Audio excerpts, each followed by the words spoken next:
Hello नमस्कार दोस्तों, स्वागत है आपका अपने यूट्यूब चैनल पर। तो आज अपन बात करने वाले हैं आपके राजस्थान पुलिस की थर्ड शिफ्ट की जो पेपर हुआ था उसका पूरे आंसर की देखने वाले हैं। किस प्रकार पेपर का लेवल था और किस प्रकार के क्वेश्चन पूछे गए थे उसकी पूरी डिस्कस अपन इस क्लास के अंदर करने वाले हैं। तो सभी को गुड मॉर्निंग। इसके बाद अपन क्लास को शुरू करते हैं। जो भी साथी क्लास के अंदर अगर नए जुड़े हैं तो चैनल को सब्सक्राइब कर लेना और बेल आइकन को प्रेस कर लेना, ताकि आपके जो भी सीईटी और पशु परिचर एलडीसी जिसके भी एग्ज़ाम आगे होने वाले हैं उसके लिए आपके ये क्वेश्चन बहुत ही इम्पोर्टेंट रहने वाले हैं। और आपके राजस्थान पुलिस का अगर आप पूरा पेपर सॉल्यूशन चाहते हैं तो अपन पूरा पेपर सॉल्यूशन करवा देंगे।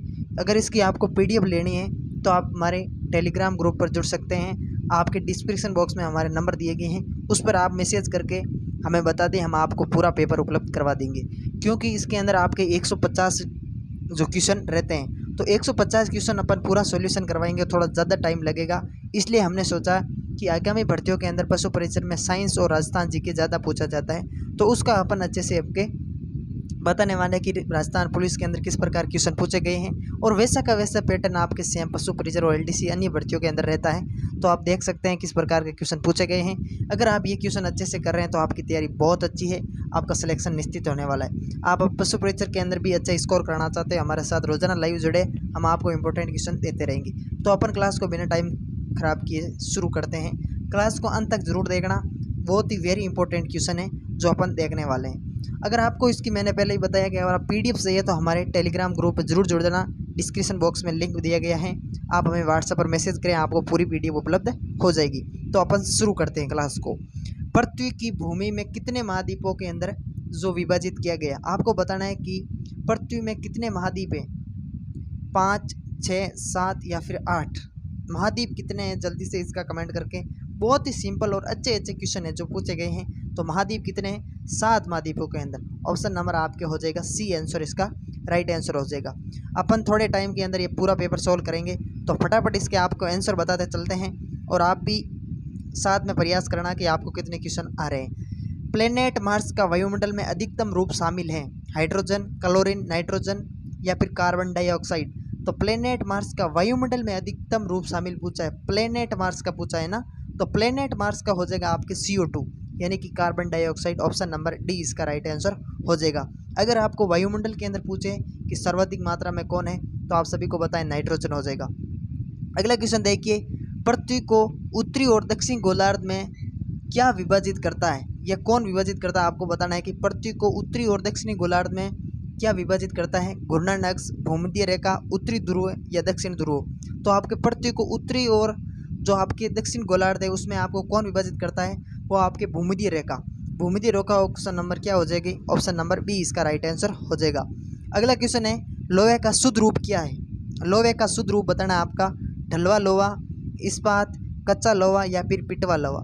लोहे का शुद्धतम रूप पूछा है तो लोहे का आपके शुद्धतम रूप होता है जो पिटवा लोहा होता है। ऑप्शन नंबर आपके डी हो जाएगा।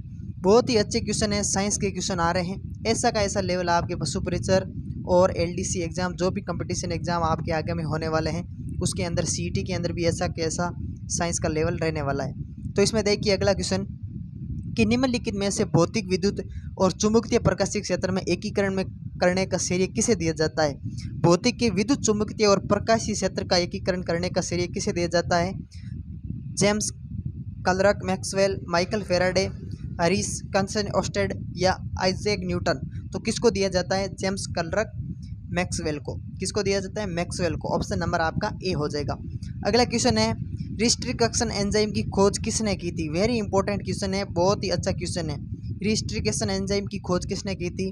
वार्नर, आर्बर, स्मिथ और नाथन, अलेक्जेंडर फ्लेमिंग, बर्ग या इनमें से कोई नहीं। तो किसने की थी? वो आपके राइट आंसर हो जाएगा ऑप्शन नंबर ए, वार्नर, आर्बर्ग, स्मिथ और नाथन ने। अगला क्वेश्चन देखो, इलेक्ट्रॉनों के प्रवाह को मापने के लिए कौन सा यंत्र है जो प्रयुक्त किया जाता है? इलेक्ट्रॉनों के प्रवाह को मापने के लिए कौन सा यंत्र उपयोग किया जाता है? एमीटर, वोल्ट मीटर, भूपक सूचक यंत्र और बैरोमीटर। तो इसके अंदर आपके हो जाएगा एमीटर, यानी कि वोल्ट मीटर आपके वोल्ट धारा को मापने के लिए, भूपक जो भूकंप सूचक यंत्र है वो आपके भूकंप मापने के लिए, और बैरोमीटर आपकी किसके क्या काम आता है? बैरोमीटर आपके वायुदाब मापने के लिए। अगला क्वेश्चन है कि फास्फोरस की परमाणु संख्या क्या है? Very important question, simple question पूछा है। फास्फोरस की परमाणु संख्या या परमाणु संख्या क्या है? 12, 13, 14 या फिर 15। तो इसके अंदर आपके राइट आंसर क्या हो जाएगा? 15। ऑप्शन नंबर डी हो जाएगा। मानव शरीर में कौन सा रक्त समूह है जो दुर्लभ है? कौन सा रक्त समूह है जो दुर्लभ है? Very important question. O negative, A B positive, A B negative या ओ पॉजिटिव। तो इसके अंदर आपके राइट आंसर क्या होगा? A B negative. कौन सा है? सबसे दुर्लभ है जो आपके ए बी नेगेटिव हो जाएगा। ऑप्शन नंबर आपका सी आंसर राइट आंसर होने वाला है। केंद्रीय प्रशासन क्षेत्र में सबसे कम जनसंख्या घनत्व किसमें है? लक्षद्वीप के अंदर, पंडुचेरी, अंडमान निकोबार द्वीप समूह या दमन और दीव। तो आपके सबसे कम जनसंख्या घनत्व का पूछा है, तो सबसे कम जनसंख्या घनत्व ऑप्शन नंबर सी, यानी कि अंडमान और निकोबार द्वीप समूह के अंदर। अगला क्वेश्चन देखो, हड़प्पा की कृषि तकनीकों के संदर्भ में निम्नलिखित कथनों पर आपको विचार करना है। टेराकोटा मॉडल हल चालिस्तान बनाम हरियाणा में पाए गए। कालीबंगा राजस्थान में एक जुता हुआ खेत प्रारंभिक हड़प्पा स्तरों में संबंधित है। आपको इसमें राइट आंसर बताना है। केवल एक सही है, केवल सेकंड सही है, ए और दो दोनों सही है, न तो ए और न दो। इसमें से आपको बताना है कि इसमें आपको कौन सा है जो सही उत्तर है, इसका आपको चुनाव करना है। तो इसमें आपके right answer option number C, यानी कि ए और दो दोनों ही सही है, क्योंकि टेराकोटा मॉडल है जो हल चोलिस्तान बनावली हरियाणा में पाए गए और कालीबंगा में आपके जूते हुए खेत के अवशेष या प्रमाण मिले हैं। ब्रिटिश काल में कौन सा भारतीय राज्य है जो त्रावणकोर रियासत राज्य के रूप में जाना जाता था? केरल, तमिलनाडु, कर्नाटक या फिर आंध्र प्रदेश। तो आपके ब्रिटिश काल में कौन सा भारतीय राज्य दो त्रावणकोर रियासत राज्य के रूप में जाना जाता था? वो राज्य था आपके केरल। केरल इसका राइट आंसर ऑप्शन नंबर ए हो जाएगा। जीएसटी परिषद के कितने सदस्य होते हैं? जीएसटी परिषद के कितने सदस्य होते हैं? 30, 35, 33 या 23। इसमें आपको राइट आंसर बताना है। तो आपके कितने होते हैं? 33 सदस्य होते हैं। ऑप्शन नंबर आपका सी हो जाएगा। निम्नलिखित में से एक स्थान का पहचान करें जहां पर एक परमाणु ऊर्जा स्टेशन है। कई बार ये क्वेश्चन पूछा गया है। हीराकुंड, नाहरकटिया, तातीपाका या काकरपारा। तो इसमें आपको बताना है कि कौन सा परमाणु ऊर्जा स्टेशन है। परमाणु ऊर्जा स्टेशन आपका राइट आंसर है काकरपारा। काकरपारा इसका right answer option number D हो जाएगा। भारत कोकिला के नाम से किसे जाना जाता है? राजस्थान पुलिस के अंदर इंडिया जी के भी क्वेश्चन पूछे जाते हैं। तो आपके हो सकता है पशु परिसर के अंदर सामान्य ज्ञान पूछा है, तो सामान्य सामाजिक विज्ञान के अंदर आपका इंडिया जी का क्वेश्चन जरूर आएगा। तो आपको लगभग यही पैटर्न आपके रहने वाला है। तो भारत कोकिला के नाम से किसे जाना जाता है? इंदिरा गांधी, मदर टेरेसा, सरोजिनी नायडू या रानी लक्ष्मीबाई। तो इसका आपके राइट आंसर क्या होगा? ऑप्शन नंबर सी, यानी कि सरोजिनी नायडू। सरोजिनी नायडू ऑप्शन नंबर आपका सी हो जाएगा। सबसे प्रसिद्ध नियोलिथिक स्थलों में से एक केटल हुक के पाया जाता था। केटल हुक कहाँ पाया जाता था? इटली, तुर्की, सीरिया या फिर ब्रह्मपुत्र। तो इसमें आप राइट आंसर बताएं कि जो केटल हुक है कहाँ पाया जाता था? तो केटल हुक आपके पाया जाता था कहाँ पर? तुर्की के अंदर। तुर्की इसका राइट आंसर हो जाएगा, तुर्की। भारतीय संविधान में 8वीं अनुसूची में कितनी भाषाओं का उल्लेख है? 22, 18, 25 या 14। क्वेश्चन ऐसा भी पूछा जा सकता है कि 22 भाषा का उल्लेख किस सूची के अंदर है? तो आपके 8वीं सूची के अंदर। ऑप्शन नंबर आपका इसका राइट आंसर ए हो जाएगा। अगला क्वेश्चन देखो, UNODC में प्रकाशित साउथ ईस्ट एशिया ओपियम सर्वे 2023 के अनुसार भारत में कौन सा पड़ोसी देश दुनिया में अफीम का सबसे बड़ा उत्पादन साबित हुआ है? मालदीव, श्रीलंका, पाकिस्तान या फिर म्यांमार। तो इसमें आपको राइट आंसर बताना है कौन सा है जो अफीम में सबसे बड़ा उत्पादक साबित हुआ है। तो इसका राइट आंसर आपके ऑप्शन नंबर डी हो जाएगा, यानी कि म्यांमार। आपके क्वेश्चन पूछा है कि UNESCO क्रिएटिव स्टेट नेटवर्क किस वर्ष स्थापना की गई? 1998, 2004, 2010 या फिर 2015। तो इसके अंदर आपके राइट आंसर हो जाएगा ऑप्शन नंबर बी, यानी कि 2004 के अंदर स्थापना की गई। फातिमा बीवी जिनका हाल ही में निधन हो गया वो किस क्षेत्र से संबंधित थी? गायक, नर्तनी, कलाकार या फिर न्याय। फातिमा बीवी है जिसका हाल ही में निधन हुआ है, वो किस क्षेत्र से संबंधित थी? ये आपके करंट अफेयर्स का क्वेश्चन है। कुछ पूछ रहे थे कि पशु परिसर के अंदर करंट अफेयर्स राजस्थान जीके का राजस्थान का आएगा या फिर इंडिया का आएगा। तो करंट अफेयर्स का मतलब होता है कि जो भी लेटेस्ट घटना होती है, चाहे इंडिया की हो चाहे राजस्थान की हो, आपके करंट अफेयर्स के अंदर ही आएगी। तो इसमें आपके राइट आंसर बताना है कि फातिमा बीवी है जिसका हाल ही में निधन हुआ है, वो किस क्षेत्र से संबंधित थी? वो आपका क्षेत्र कौन सा था उसका? वो आपके यहाँ न्याय क्षेत्र, न्याय क्षेत्र ऑप्शन नंबर डी हो जाएगा। अगला क्वेश्चन देखो, अगला क्वेश्चन किस प्रकार है कि उत्तर भारत का सबसे बड़ा फ्लोटिंग सोलर परियोजना किस शहर में शुरू की गई। उत्तर भारत का सबसे बड़ा फ्लोटिंग सोलर परियोजना किस शहर में शुरू की गई थी। राजकोट, नासिक, श्रीनगर या फिर चंडीगढ़। तो इसमें आपके राइट आंसर क्या होगा, इसका right answer option number D यानी कि चंडीगढ़ के अंदर। अगला क्वेश्चन है गुजार स्टॉप, ये चलो कोई बात नहीं है, आउट ऑफ है थोड़ा। समाचार में देखा गया किटेल फॉन्ट किस भाषा से संबंधित है। तमिल, हिंदी, कन्नड़ या फिर तेलुगु। तो इसके अंदर आपके right answer option number C यानी कि कन्नड़ भाषा से। 2023 में वैश्विक रूप से दुनिया में 100 सबसे शक्तिशाली महिलाओं की सूची में सबसे ऊपर कौन है। क्रिस्टन लेगार्ड, कमला हैरिस, गोरिया मेलोनी या उर्सुला वॉन डेर लेयन। तो इसमें आपके राइट आंसर क्या होगा, ऑप्शन नंबर डी यानी कि Ursula von der Leyen.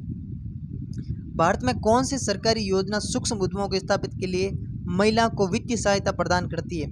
Sukanya Samriddhi योजना, प्रधानमंत्री मुद्रा योजना, स्वच्छ भारत अभियान और मेक इन इंडिया। भारत में कौन सी सरकारी योजना जो सूक्ष्म उद्यमों की स्थापना के लिए महिलाओं को वित्तीय सहायता प्रदान करती है। तो आपके उसका राइट आंसर है Pradhanmantri Mudra Yojana, option number D, option number B इसका राइट आंसर हो जाएगा। राजस्थान में महिला सशक्तिकरण नीति में निम्नलिखित में से कौन सा है जो विधायी उपाय नहीं है। डयन किशोर को सुधार करते हुए रणनीतिक कार्य योजनाओं का विकास करना, महिला सशक्तिकरण का एक अलग निदेशालय बनाना या बाल विवाह लागू करना। तो इसमें आपको बताना है कि महिला सशक्तिकरण नीति के लिए कौन सा जो विधायी उपाय नहीं है। तो आपके इसका राइट आंसर हो जाएगा बाल विवाह लागू करना। अगर भाई बाल विवाह हो जाएगा तो महिला सशक्तिकरण कैसे हो पाएगा। तो आपके right answer option number D हो जाएगा। राजस्थान में कोविड-19 की प्रतिक्रिया के संदर्भ में आशा कार्यकर्ता का क्या भूमिका निभाती थी। आशा कार्यकर्ता थी वो क्या भूमिका निभाती थी। टीकाकरण अभियान का संचालन, स्वास्थ्य जागरूकता अभियान का आयोजित करना, आपातकाल चिकित्सा सेवा प्रदान करना या परिवार को राहत राशि वितरण करना। कोविड-19 के अंदर आशा जो कार्यकर्ता थी उसका भूमिका क्या थी। तो उसकी भूमिका, सबसे बड़ी भूमिका उसकी थी कि स्वास्थ्य जागरूकता अभियान का आयोजित करवाना। राजस्थान में महिला सशक्तिकरण मिशन का प्रारंभिक उद्देश्य क्या था। महिला सशक्तिकरण को इतना ही बढ़ावा दे दिया कि रीट के अंदर 3rd ग्रेड के अंदर 50% आरक्षण दे दिया भाई, 50% आरक्षण। इतना ही कोई महिला सशक्तिकरण थोड़ी ना होता है। महिला की शिक्षा को बढ़ावा देना, महिलाओं के लिए रोजगार के अवसर प्रदान करना, महिलाओं के लिए समान वेतन सुनिश्चित करना, कन्या भ्रूण हत्या का उन्मूलन। तो महिला सशक्तिकरण का मिशन का प्राथमिक उद्देश्य क्या था। उसका प्राथमिक उद्देश्य था कि महिलाओं के लिए रोजगार अवसर को प्रदान करना। सुकन्या समृद्धि योजना का प्राथमिक उद्देश्य क्या है। सुकन्या समृद्धि जो प्राथमिक उसका उद्देश्य बताना, महिला का मातृत्व लाभ प्राप्त करना, बालिकाओं के लिए उच्च शिक्षा को बढ़ावा देना, बालिकाओं के लिए वित्तीय सुरक्षा प्रदान करना या फिर बाल विवाह को रोकना। तो इसके अंदर आपके राइट आंसर क्या होगा, इसका राइट आंसर आपके ऑप्शन नंबर सी यानी कि बालिकाओं के लिए वित्तीय सुरक्षा प्रदान करना। अगला क्वेश्चन देखो, राजस्थान में 80 के दशक में शुरू किए गए महिला विकास कार्यक्रम का क्या महत्व था। 80 के दशक में जो महिला विकास कार्यक्रम शुरू किया गया था उसका क्या उद्देश्य था। इसका उद्देश्य लैंगिक असमानता को दृढ़ करना, इसमें महिलाओं के आर्थिक सशक्तिकरण को बढ़ावा देना, इसे महिला की शिक्षा को प्रदर्शित करना या इसमें लैंगिक समानता के राज्य में प्रगति की तेज किया गया। तो इसके अंदर आपके क्या हो जाएगा, ऑप्शन नंबर डी, इसमें लैंगिक समानता की दिशा की राज्य प्रकृति को तेज किया गया था। राजस्थान में महिलाओं के लिए राज्य नीति प्राथमिक उद्देश्य क्या है। महिलाओं को शिक्षा को बढ़ावा देना, लैंगिक समानता सुनिश्चित करने के लिए, महिलाओं की राजनीतिक भागीदारी बढ़ाने के लिए, महिलाओं के खिलाफ हानिकारक प्रथाओं को रोकने के लिए। तो इसके अंदर आपके right answer option number B यानी कि लैंगिक समानता को सुनिश्चित करने के लिए राजस्थान में राज्य नीति का प्राथमिक उद्देश्य था। महिलाओं के खिलाफ यह हो गया। लाडो प्रोत्साहन योजना के तहत लाभ प्राप्त करने के लिए कौन पात्र था। केवल शहरी क्षेत्रों की लड़कियां, केवल ग्रामीण क्षेत्रों की लड़कियां, SC ST और EWS श्रेणी की लड़कियां, उस जाति के परिवार की लड़कियां। तो इसके अंदर आपके लाडो प्रोत्साहन राशि थी उसमें आपके SC ST और EWS की श्रेणियां की जो लड़कियां थी वो आपके इसका लाभ प्राप्त कर सकती थी। राजस्थान में मुख्यमंत्री कन्यादान योजना के बारे में अधिक जानकारी कहाँ से प्राप्त कर सकते हैं। स्थानीय गांव के प्रमुख संपर्क करके। तो ये आपके इतना कोई ज़्यादा कि महिला के बारे में ज़्यादा क्वेश्चन पूछ रखा है। तो अपन आगे चलते हैं थोड़ा। मुख्यमंत्री एकल नारी सम्मान पेंशन योजना के तहत लाभ के लिए कौन सा कार्ड धारक पात्र है। पैन कार्ड, मतदान आईडी कार्ड, बीपीएल कार्ड धारक या ट्रैवल लाइसेंस धारक। तो इसके अंदर आपके राइट आंसर क्या होगा? ऑप्शन नंबर सी, यानी कि बीपीएल कार्ड धारक था जो आपके नारी सम्मान पेंशन योजना के तहत अपना नाम जुड़ा सकते हैं। ये बहुत ही अच्छा क्वेश्चन है कि लाडो प्रस्थान योजना के अंतर्गत 9वीं कक्षा में प्रवेश लेने वाली लड़कियों को क्या सहायता प्रदान की जाती थी? 1,00,000 रुपये, 10,000 रुपये, 12,000, 8,000 या फिर 16,000। तो उसको कितनी सहायता प्राप्त किया जाती थी? उसको आपकी सहायता, ऑप्शन नंबर इसका राइट आंसर क्या हो जाएगा? सी, यानी कि 8,000 रुपये। मुख्यमंत्री एकल नारी सम्मान पेंशन योजना का आवेदन पत्र कहाँ मिल सकता है? जिला अदालत में, पोस्ट ऑफिस में, अधिकारी वेबसाइट पर या ग्राम परिषद पर। एकल नारी पेंशन योजना का आवेदन पत्र कहाँ से मिलता है? तो आपके मिलता है वो आपके आधिकारिक वेबसाइट पर मिल जाएगा। अगला क्वेश्चन है, राजस्थान सरकार मुक्त इंस्टीट्यूट योजना की प्राथमिक उद्देश्य क्या है? मुक्त शिक्षा प्रदान करना, लैंगिक समानता को बढ़ावा देना, महिला छात्रों की शैक्षिक और सामाजिक स्थिति में सुधार, लड़कियों के बीच खेल कूद की गतिविधियों का प्रोत्साहन करना। तो उसका मुख्य उद्देश्य यही था कि महिला छात्रों में शैक्षिक और सामाजिक स्थिति में सुधार करना। अगला क्वेश्चन देखो कि जवाहर सागर बांध राजस्थान में किस नदी पर है? अब भाई आपके राजस्थान जीके के क्वेश्चन आ चुके हैं। तो ताप्ती नदी, चंबल रिवर, नर्मदा नदी या सोन नदी। तो इसके अंदर आपके right answer option number B हो जाएगा, संबल रिवर पर। संबल इसका राइट आंसर। मध्यकालीन राजस्थान में राज्य शासकों के बाद सबसे महत्वपूर्ण अधिकारी को क्या कहा जाता था? प्रधान, महात्मा, मुख्यमंत्री या संविदा ग्रीक। तो इसको क्या कहा जाता था? वो आपके प्रधान कहा जाता था। प्रधान, option number A. Mount Abu किन दो राज्यों के बीच स्थित है? राजस्थान और गुजरात, राजस्थान और मध्य प्रदेश, राजस्थान और पंजाब और राजस्थान और Haryana. Very simple question, very simple. Rajasthan और गुजरात के मध्य। इसका राइट आंसर ऑप्शन नंबर ए हो जाएगा। 25 मार्च 1948 में बने एकीकृत राजस्थान के मुख्यमंत्री कौन थे? यहाँ आपके एकीकरण से क्वेश्चन आया। हीरालाल शास्त्री, जय नारायण व्यास, गोकुल लाल असावा या गोकुल बाई भट्ट। 25 मार्च 1948 को एकीकृत राजस्थान के मुख्यमंत्री कौन थे? तो वो आपके थे गोकुल लाल असावा, ऑप्शन नंबर ए। रिको ने किसे बढ़ावा देने के लिए कृषि खाद्य पार्क विकसित किए गए हो? कृषि वस्तुओं का निर्यात, कृषि में निवेश, कृषि आधारित उद्योग या भोजन भंडार सुविधा। तो इसके अंदर आपके right answer option number C, यानी कि कृषि उद्योग। मेवाड़ का वह प्रसिद्ध शासक कौन सा 2 अचलगढ़ किले के लिए मरम्मत करवाई थी? राणा रतन सिंह, महाराणा कुंभा या फिर राणा सांगा, महाराणा राज सिंह। तो किसने करवाई थी? वो आपके इसका राइट आंसर क्या होगा? ऑप्शन नंबर बी, यानी कि महाराणा कुंभा ने करवाई थी। अगला क्वेश्चन देखो आप, राजस्थान का राज्य नृत्य क्या है? राजस्थान का राज्य नृत्य मुंदारी, घूमर, भांगड़ा या फिर पावदा। तो राजस्थान का राज्य नृत्य कौन सा था? तो राजस्थान का राज्य नृत्य आपकी घूमर है। घूमर इसका right answer option number B. British सरकार के साथ समझौता करने वाला राजस्थान का पहला राज्य कौन सा था? कोटा, जयपुर, जोधपुर या फिर उदयपुर। ब्रिटिश सरकार के साथ समझौता करने वाला ऐसा कौन सा राज्य राजस्थान का था जो सबसे पहले ब्रिटिश सरकार के साथ समझौता किया था? तो वो राज्य कौन सा था? आपके ऑप्शन नंबर ए, यानी कि कोटा राज्य था। राजस्थान में तेजी से आर्थिक विकास के लिए किसे अपनाया जा रहा है? मुक्त व्यापार नीति, अर्ध स्वतंत्र या संरक्षण नीति, आर्थिक नियोजन या फिर समाजवादी नीति। तो किसको अपनाया जाता है? उसको राइट आंसर है आर्थिक नियोजन नीति को। राजस्थान के क्षेत्रफल के अनुसार सिंचाई की दृष्टि से दूसरे स्थान पर कौन सा है? नहरें, कुएं और ट्यूबवेल, तालाबों का या फिर नदियों की। दूसरे स्थान पर बताना है, तो इसका आपका दूसरे स्थान पर कौन है? वो आपके नहरें हैं। पहले स्थान पर आपके कुएं और ट्यूबवेल है। इसका राइट आंसर ऑप्शन नंबर ए हो जाएगा। मक्का की फसल पकने की अवधि क्या है? 40 दिन, 60 दिन, 110 या फिर 140 दिन। तो मक्का की फसल की पकने की अवधि क्या है? तो आपके मक्का की फसल की पकने की अवधि आपके 110 दिन है, यानी कि 3 महीने और कितने हो गए? 3 महीने, 4 महीने मान सकते हैं आप, 4 महीने से थोड़ा कम है। राजस्थान में खस घास कहाँ प्रमुख से पाई जाती है? भरतपुर टोंक फॉरेस्ट डिवीजन, पश्चिमी राजस्थान, दक्षिण पूर्वी हाड़ौती क्षेत्र या फिर आबू पर्वत के अंदर। खस घास कहाँ पाई जाती है? तो आपके खस कहाँ? आपके भरतपुर टोंक फॉरेस्ट डिवीजन के अंदर, ऑप्शन नंबर ए। खस का अधिकतम उत्पादन राजस्थान के किस बेल्ट से आता है? कोटा, बूंदी, झालावाड़, धौलपुर, करौली, अलवर, अजमेर, भीलवाड़ा, चित्तौड़गढ़ या फिर सवाई माधोपुर, भरतपुर एवं टोंक। तो खस का अधिकतम उत्पादन राजस्थान के किस बेल्ट से आता है? वो आपके ऑप्शन नंबर डी, यानी कि सवाई माधोपुर, भरतपुर और टोंक क्षेत्र से। एकीकृत कृषि क्या है? एकीकृत कृषि योजनाबद्ध तरीके से विभिन्न फसलों की खेती करना, रबी खरीफ की फसलों को एक साथ बढ़ना, विभिन्न फसलों को उगाना और पशुधन को बढ़ावा देना, फसलों और सब्जियों को एक साथ बढ़ाना। तो एकीकृत कृषि क्या कहलाती है? वो कहलाती है आपके विभिन्न फसलों को उगाना और पशुधन को भी बढ़ावा देना।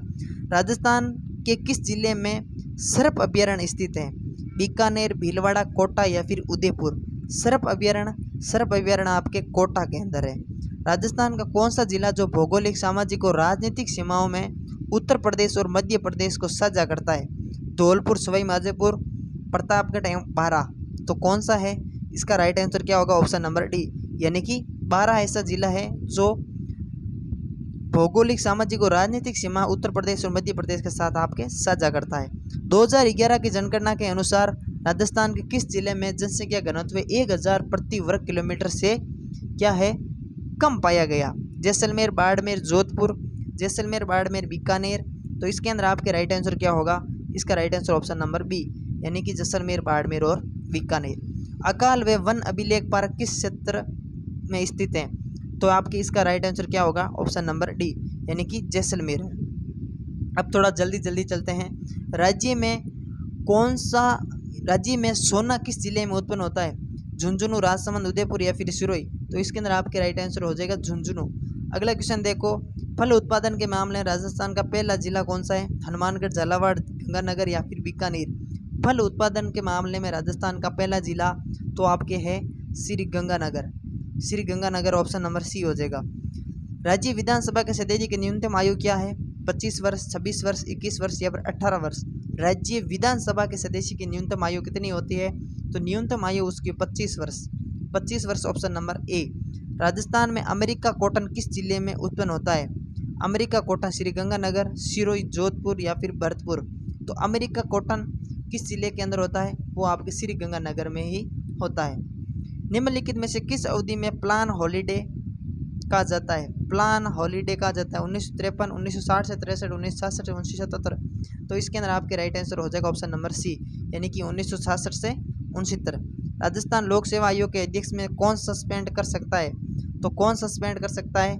तो इसका आपका right answer option number C, यानी कि गवर्नर द्वारा मुख्यमंत्री के नेतृत्व में गठित समिति द्वारा। राज्य में एशिया का सबसे बड़ा ऊन बाजार में कहाँ पर है? ऊन बाजार आपको बताना है, तो वेरी सिंपल क्वेश्चन, बीकानेर के अंदर है। ऊन की मंडी बीकानेर में। उपजाऊ भूमि, सिंचाई, औद्योगिकरण बढ़ावा और चरण दिल्ली की निकटता, परिवहन सुविधा किस क्षेत्र से संबंधित है? तो आपके किस क्षेत्र से हैं? तो आपके ऑप्शन नंबर सी, यानी कि पूर्वी क्षेत्र से।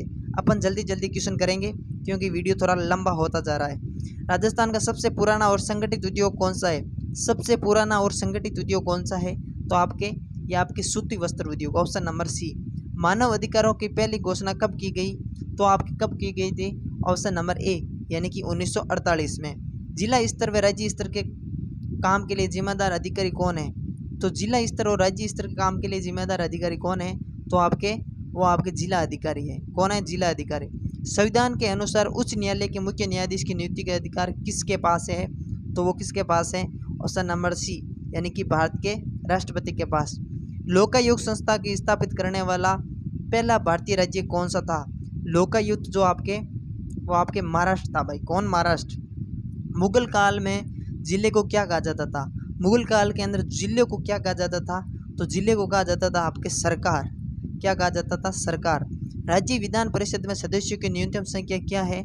राज्य विधानसभा के परिषद के अंदर राज्यों की न्यूनतम संख्या है वो 40 है। कितनी है? 40। उपखंड का प्रशासक किसके नियंत्रण में है? उपखंड का प्रशासन है जो किसके नियंत्रण में है? तो आपके यानी एसडीएम में, एसडीएम के नियंत्रण में होता है। राज्यपाल पद के लिए न्यूनतम आयु क्या है?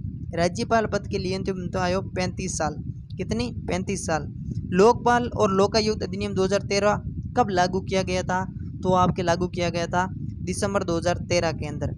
ओसिया का जैन मंदिर किस जिले में स्थित है? तो आपके वेरी सिंपल क्वेश्चन, जोधपुर में। किस जिले में? जोधपुर में। यहूदी मेहूइन किस वाद्य यंत्र से संबंधित है? यहूदी मेहूइन किस वाद्य यंत्र से संबंधित है? सितार, सरोद, वायलिन या पियानो?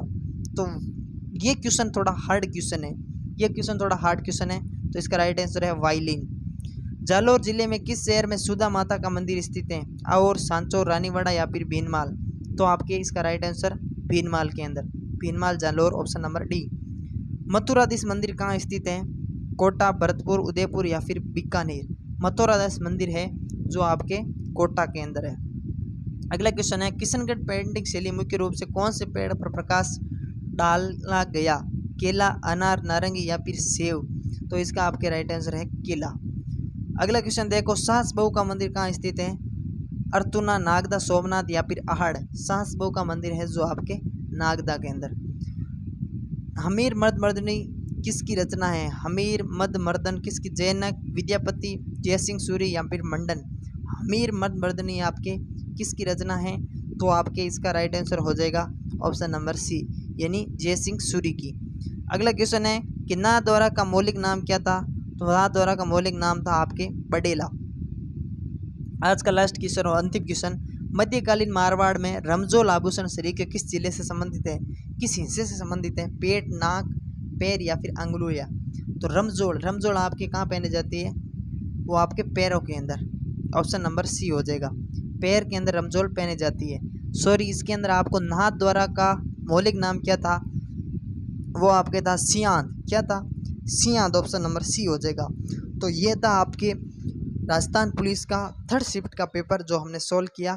तो अगर आपको क्लास अच्छी लगे तो क्लास को लाइक, शेयर और सब्सक्राइब जरूर करना, अधिक से अधिक मित्रों तक शेयर करना। अगर आपको इसका पूरा पेपर चाहिए तो हमारे जो आपके डिस्क्रिप्शन बॉक्स में नंबर दिए गए हैं उस पर आप मैसेज कर दें, आपको तुरंत आपका पूरा पेपर आपको मिल जाएगा PDF समेत। तो ऑल द बेस्ट, स्वस्थ रहे, मस्त रहे, आगे की तैयारी करें। तब तक के लिए थैंक यू वेरी मच।